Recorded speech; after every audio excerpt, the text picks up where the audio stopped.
So we're into the semi-finals and the shocks keep coming as Sabalenka crashes out at the hands of Schneider, and we've got a guaranteed Italian finalist at Roland Garros as Cobolli now faces Arnaldi.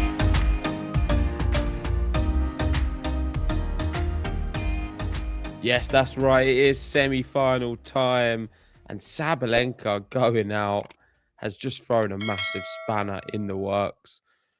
I thought it was a banker. I really didn't see any way Sabalenka didn't win this tournament on the women's, and she went out in terrible fashion, mentally getting beaten by Schneider, losing the final set 6-love. It's a capitulation. What was it? 10 games she lost. Bad. And just terrible. Serving for the second set, collapsed and unable to do it. And then on the men's, like you say, we're going to have an Italian in the final, and it's not Yannick Sinner. It's just been a real crazy tournament. Before we go into this match in details, I need to speak about the tournament as a whole. We're obviously getting new Grand Slam champions on both the men's and the women's, which you can say is good for the sport, and I agree in some regard. But it feels like what's happened this tournament is the conditions and physically, players have just beaten each other up, particularly on the men's. And then you've just got players who managed to get through nice parts of the draw, who advanced to this stage without as much hardship. Of course, that's not the same for everyone. Probably the only real exemption to that would be Mensick and Arnaldi on the men's, but Arnaldi just been helped out a little bit in this last match. But it's just a very bizarre tournament. And this is just, I don't know if it's one of the most bizarre yet, because she had the match won, did everything right, overpowered Schneider, and then just, I don't know what happened. It just goes to show in tennis and in sport how these things can just happen. And I don't know, really. It's like, I don't want to be too overreactive in my reaction because I do feel like it's just a bit of a freak result. I don't want to be critical on Sabalenka too much either, because you can say mentally she has these moments and she can capitulate, but it doesn't happen very often now at all. She's a really consistent tennis player. And I honestly think this is just one of them strange events which may happen only once every 10 years. Or maybe once and never again. Yeah, I'm sort of going to go the other way a little bit on this one. And I think this was a massive opportunity missed for Sabalenka. A chance to win Of course it was, her yeah. first ever Roland Garros. The amount of, I'd say not decent opposition, but opposition that's beatable for her that was still in the tournament. It was just there to see. It was there to be taken. And to put on a performance like this, when you're in such a dominant position, she was a set and 4-1 up. She was serving for the match. She was a double break up. And then to let the conditions just get to her, she let the wind take over. And that caused her to start rushing. She was trying to hit her way out of trouble. She didn't reset. Even once she lost the set in the second set, didn't reset, didn't take the time to actually think, right, do what you did in the first set. It was already mentally gone. And once she mentally goes, Sabalenka, I think that's it. I think we've seen it in the past. Once she's not there anymore on the court, there's no coming back. I've actually given a lot of credit for actually doing well in third sets over the past year. This was one of her worst performances in the third set, if not the worst performance in a third set, considering the stakes. And normally she's pretty good in a third set. Schneider played fantastically well all match. She didn't let the conditions affect her at all. And clean hitting, really good, very, very, a lot of desire to chase after every single ball and make Sabalenka keep playing. Credit to her. Somebody who we thought was going to drop away, I think, maybe outside the top 10, maybe outside the top 20 after she had bad run of form. She's back again. And this was the one which put her inside the top 10, this style of performance. Yeah, we weren't really big on Diana Schneider last year. There's definitely a talented player in there, and she did do really well today and upped her game, especially after breaking back in that second set. Sabalenka from that moment just completely capitulated and didn't look like the same player completely. Yeah. We don't see it so often with her. I don't think this is going to be a running theme. Maybe you can put some emphasis on the fact that because the draw, there's not many top players left in there. Has that piled on the pressure a little bit more for Maybe. her because she's looking at it thinking, I'm a banker to win this, and got inside her own head? Who knows? Only she can answer that. One thing she did say after the match was how she now wants to quit tennis. I think it's just heat in the moment. Obviously, she'll be back. She's going to give it a few days, and hopefully she can get back on track mentally. That's her words. And I don't know. Let's go to the other women's match Oh yeah. because I don't know. Holinska. This one's still a shock, I think, in the sense that I really did think Kalinskaya was going to win. I think she's a better player, Kalinskaya, but I thought she was really poor today. And Chwelinska, listen, I know you like her. I know you think she's good. I think she's Bob average. I'm going to come on here. She's Bob average. She's not a top player at all. She's 100 and something in the world, and that's the level of performance you see from her. She's been fortuitous with the draw. It's played out quite nicely on paper. You can say Mertens is quite good, King Wing Zheng, but it's no top players, and it's just been that's no criticism of her. She's beaten who's in front of her. Her style of play is moonball. It's inside the court. I mean, top players, you'd think, even your Osakas and stuff, they would just bully her. Anyone with a bit of power would bully her. So she's a flash in the pan player. Someone, for me, who's never going to be a top player in the women's game, who can't win anything with the way she plays. And I know, I already know, I can see the comments and the heat I'm going to be getting from some of these comments. I'm just saying it as I see it. And I need to obviously give her a due and say congratulations. What an achievement it is for her to get to this stage. Her tournament's got to end in the next round, though. Well, will it end? Because her style of play is so different. Like Schneider knows what she's getting when she's playing Sabalenka. It's sort of firepower. They both play with that same style. And Kalinskaya hits the ball quite hard. Thing with Walinska is it's all varied. Every single shot's a different speed, a different height, a different angle. And she was just maneuvering Kalinskaya around the court. I think her game will only suit clay. Slow clay probably as well. Like I don't think it would suit. That's where I'd probably agree with you. I don't really see her doing much on any other surface. But I think it's something because they're not used to. And I think I said this at the beginning of the tournament actually, that it'll be the unknown players that sometimes you'll come a cropper against because she's 114 in the world coming in. She's come through qualifying and she's only dropped one set the whole tournament. And that's to Sakari. This is another Raducanu moment that we're seeing right now. Raducanu played a better brand and style of tennis. She's not that good.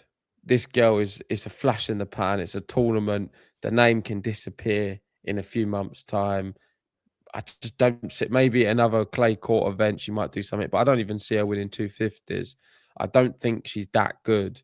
And she's done extremely well to get to this position where she is today and beat the players she's beaten. Kalinskaya, of course, is a top player. She's 20-something in the world. But Kalinskaya was poor. I mean, if you watch the match today, I watched quite a bit of it. It's not a great match. Best level. Kalinskaya, I mean, the ball's just playing like there's so many just inside the service box during the rallies. Just really, there's no depth to a lot of the shots. When they are, it's just like moon balls. She's got great precision. You can see what her game plan is to maneuver the opponent around, and it's a bit of a chess match. It's quite interesting, I must admit. Sometimes watching the matches and seeing how it plays out, but you're not going to win. It's a different sport. It's not a professional way of playing. Like you're not going to win big tournaments playing like that. Oh, let's see. Well, that is. I'll come back to this comment. If Walinska wins Roland Garros, we'll clip that and come back to it. But that is the one side of the women's draw. Obviously, let us know your thoughts about her style of play. Do you think she'll go on to do anything after Roland Garros, or is this just a one tournament wonder? And on the other side, we've got Marta Kostyuk in great form, probably the best clay court player on tour at the moment from the women's side, and Mirra Andreeva, who didn't drop any sets against Solana Sostea. It was a straight sets. There was a bagel in there as well from her. So she is showing a signal of intent. I'm really looking forward to that semi-final, because that is two contrasting styles. But there's part of me that the way this is played out now is with Sabalenka going out, does all the pressure now go on to Mirra Andreeva? That's the problem. Well, either of them. I think this is a little bit of a final before the final. Yeah. Whoever wins out of Kostyuk and Andreeva will be favourite for the final, and I can see them winning that final. So yeah, they will be. It's a massive match, Andreeva Kostyuk. It is in the daytime tomorrow. Really keen to see how it goes. I can't call it. I think it's super tight. Kostyuk probably marginal favourite based off her form. We could get in the final as well, which we haven't mentioned, the doubles pairing playing each other, which is Mirra Andreeva, Diana Schneider. So they're always playing doubles together, those two. Wouldn't that be weird? Them just meeting in a slam final. Yeah, could definitely happen. Could I happen.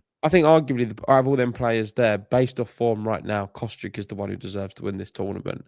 She's beaten Iga this event. She's on a crazy winning streak. I mean, the last time she lost a match was in Miami against Rybakina, which of course can happen. Before that, it was then Rybakina, Indian Wells. She's been incredible. What a year she's had. She's beaten so many big names. She's been one of the best players on tour. She's, for me, going to finish inside the top 10 without a doubt.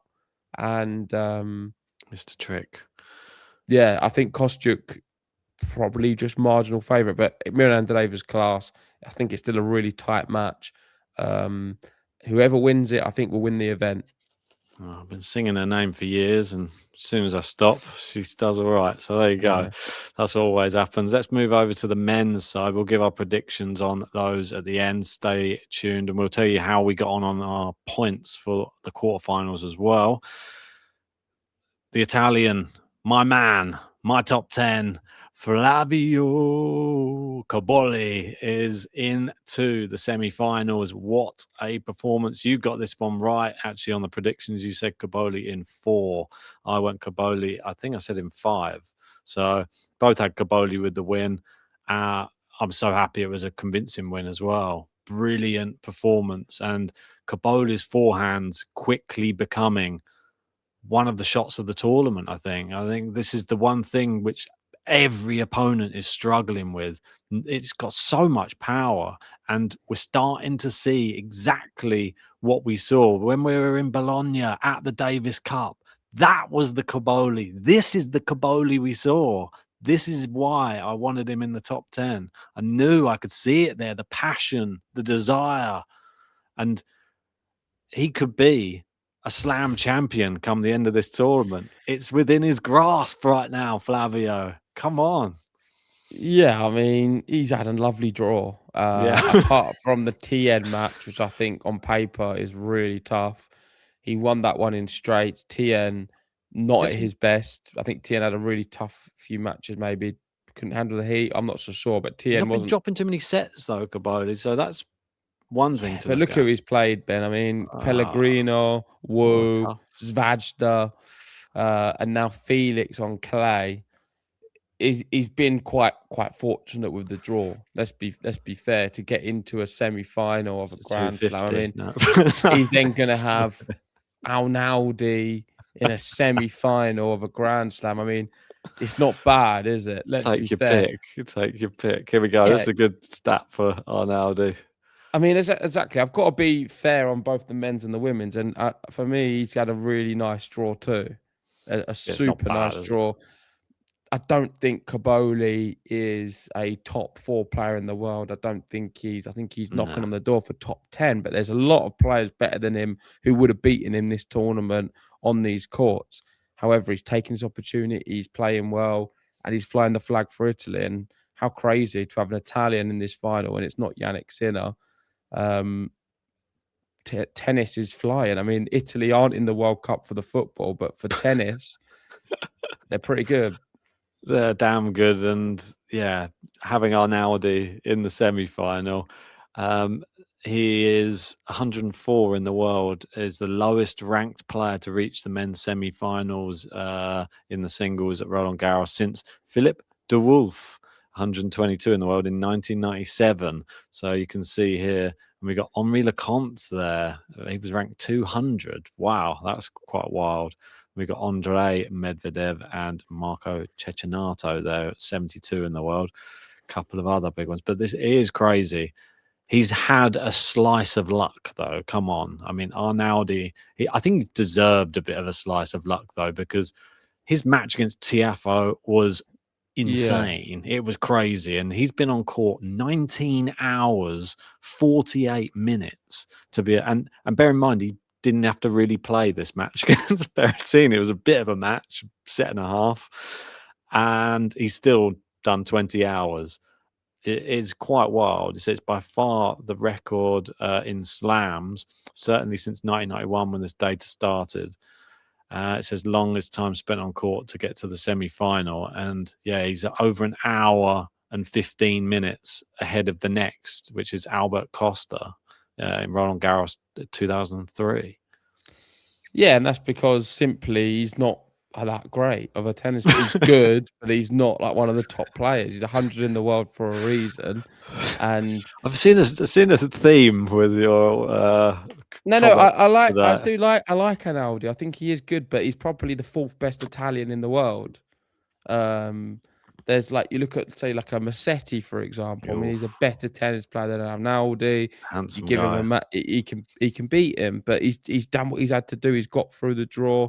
He's made hard work of it. I mean, against Collignon, went to 5 sets, one of the tie break in the 5th. TFO right at the death, a ridiculously long match. He's dropped a set in every match, apart from the one against Berrettini. Berrettini withdrawing, he wasn't at his best. He physically struggled in the match. Hip. I think it's the hip again, so not good for him. And yeah, it's just a bizarre tournament. We found ourselves in a position where we could have on both the men's and the women someone 100 in the world in the final. Could have someone 100 in the world winning on both sides. That would be more bizarre. Yeah. I mean, will that happen? Probably not. There's still some very, very good players left in. I will credit Arnaldi because I think his match against TFO was probably one of the most memorable endings to the matches in the tournament, considering how late it finished and the drama, how TFO just looked dead on his feet and still somehow kept on like hitting winners like left, right, and centre, and so did Arnaldi. Just kept digging in both players. Great show of determination. Will those 20 hours come a cropper? Because Cobolli's played nowhere near as much time on court, and he probably could have done with that against Berrettini. A little bit of an extra break, and he's coming up against a Cobolli though who looks like thriving, full of confidence. Yeah, they played here last year as well. I don't know if you remember. Cobolli won in 4 sets, and it was 6-3, 6-3 tie-break loss, and then 6-1. What round was that in? Pretty comfortable. It was early rounds. Yeah, that's what's just so weird. They played like the second round. Now they're playing in the semi-final. How things change. It is insane that they're playing in a semi-final. But that's just the way that the draw's played out. I feel so many players have just beaten each other up. You got Rue just getting beaten up with all the conditions, and Fonseca getting through that, and then Mensik getting through that, and then you've got Zverev knocking out Hadar, who's just done. It's just been like one of these tournaments where a lot of the real stars of the tournament leading up to this have just burnt out. Yannick Sinner quite literally just burnt out on the court. It's like going through the war or something, and then they're literally getting to their biggest match, and it feels like they've used all their gas up. It's like the opponent, if they've had less time on court, they've got an advantage. It's like a physical battle for the women as well. It's the same, but maybe a little bit more of the mental side with Sabalenka, because I don't think physically she's had too much hardship this tournament. She just mentally collapsed. The only thing I'd say that I disagree with is they have had long matches, but the one person who's still standing strong after all of his long matches, no, not just the one person, because Arnaldi is still there as well. Jakub Mensik is still there. He was the one who looked like he was pretty much, he couldn't even walk off the court after his match against Navone. He was 5 sets, 4 hours 40. Last shot of the match, fell on the floor, couldn't move. And then he went on to destroy Alex de Minaur in the next one after getting bageled in the first set. And then 5 sets against Andrei Rublev as well, came through that one, and then proceeds to put on a clinic against João Fonseca. It was quite incredible, the performance that Mensik put on, because Fonseca didn't ever look in the match. I mean, he had a 1 set point. That was his one moment. He did fight a lot. That was a really good match. He fought, but it Mensik's class. Mensik is unbelievable. And I feel like levels. We've not seen him go out yet, but it feels the same. If it's going to go the same theme with this tournament, Mensik's been one of the standout stars of the tournament. Yeah, and I think he's exerted so much. It wouldn't surprise me against Zverev. He just completely lays there and just thinks, I've got nothing left. My arms aren't working anymore. Could be a 1, 2, and a 3. No, I think he could just be... No, not because he's not good enough. Mensik, for me, on his given day, can beat Zverev easily. I just think maybe he's just exhausted now, like every other person who's got to all the other rounds before. We've had so many long sets. The heat's been so tough. And players have been dropping like flies. No, it's not. But Cobolli had a touch of luck earlier, really, because they closed the roof, and then after that, his forehand became about twice as fast. I mean, you never know if they close the roof. Zverev's serve becomes much more of a weapon as well. But Mensik's got a good serve too. Zverev looks very solid in this tournament, though. If Zverev don't win this, it's just insane. Yeah, it's another Sabalenka case, though. It's like, if you don't win it this time, when are you going to win it? Yeah, let's give some predictions anyway. Yeah, I think we've got to. Right, let's get to what happened in the last one, and we'll show what our results were. Here we go. They're up on the screen. So I had Arnaldi to win in 5, only get 1 point. That's disappointing. You had Berrettini to win in straight sets, no points. I had Cobolli 5, 1 point. You had Cobolli in 4, so 3 points. That was a big winner there. We both had Fonseca, so no points. I had Zverev in 4, 1 point. And you had Hodar in 5, no points. So my 3 correct predictions are only equal to your 1 exact prediction, which is sad. So we're level there on the men's side. On the women's, I had Andreeva straight sets. So we had 3 points for me. You had Andreeva in 3, so that's 1 point for you. I had Kostyuk in straight sets, 1 point for me, and you had Kostyuk in 3, so that's 3 to you. So level there. I had Hwalinska in 3, though. That's 1 point for me. You had Kalinskaya, none for you. And we both picked Saba, so 0 for us. So I'm just edging it by 1 point over, I think, all of it. Is that right? So we've got, level 3 all there, 5-4 on the women's. So well done. I think your Chalinska call's the big one. Did really well with that one. Did not see it happening. But let's get to the predictions for these ones. Right, here we go. So I'm going to have Kostyuk and Andreeva. That's the hardest one to call out of all of them. It really is. I'm probably going to go Kostyuk in 3. Okay, Kost. Do you want to hear any stats, or are you just going to go straight in? Oh, for me, that's my prediction. So okay, I'm quite actually interested to see how they've got on, or if they've even played in recent times. So yeah, Kostyuk has won their only 2 matches by the looks of it, and if I can find out where they were, would be even better. There we go, Madrid of course, Madrid in the final. That was only recently. And so it was twice this year, one in Brisbane as well, both straight sets, but both close sets as well. All 4 sets were close sets. So there you go. Kostyuk in the best form. That was when she won that first WTA 1000. You're going her in 3, is that right? Mm-hmm. Okay. I'm going to go the other way. And even though I've been singing and banging the drum for Marta Kostyuk, I think something's going to change here. And Andreeva going to start realizing this could be her moment right now, like she did against Solana Sestea. Okay, Snyder and straights. Schneider is so disrespectful. Schneider and straight sets.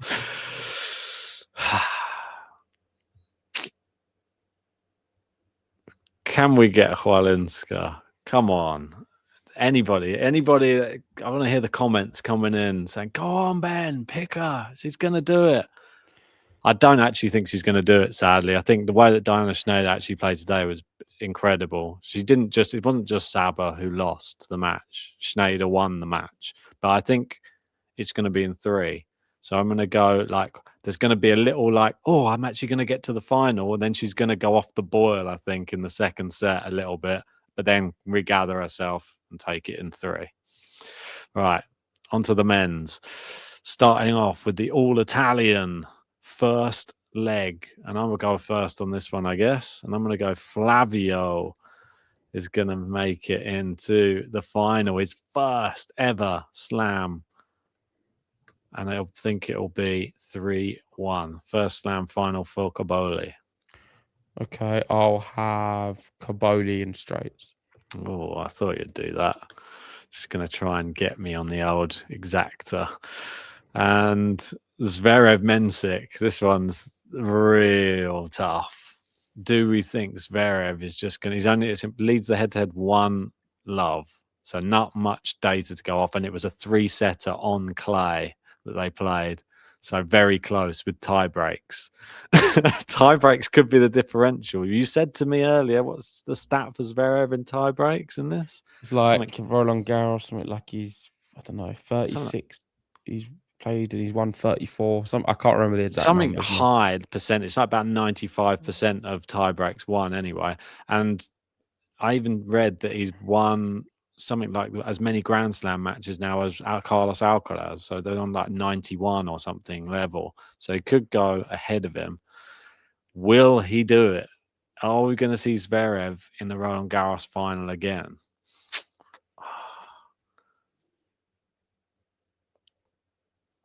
It's really tough.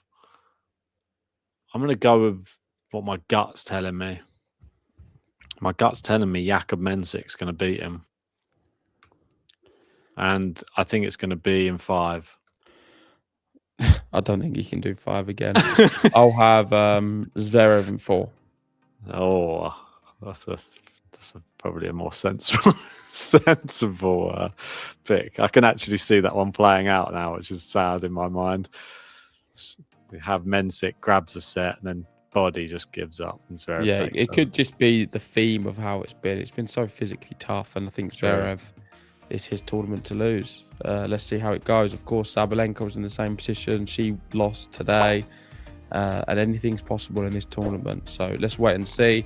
If you haven't already, hit the like button, subscribe, and let us know your predictions for the semi-finals. See you on the next one.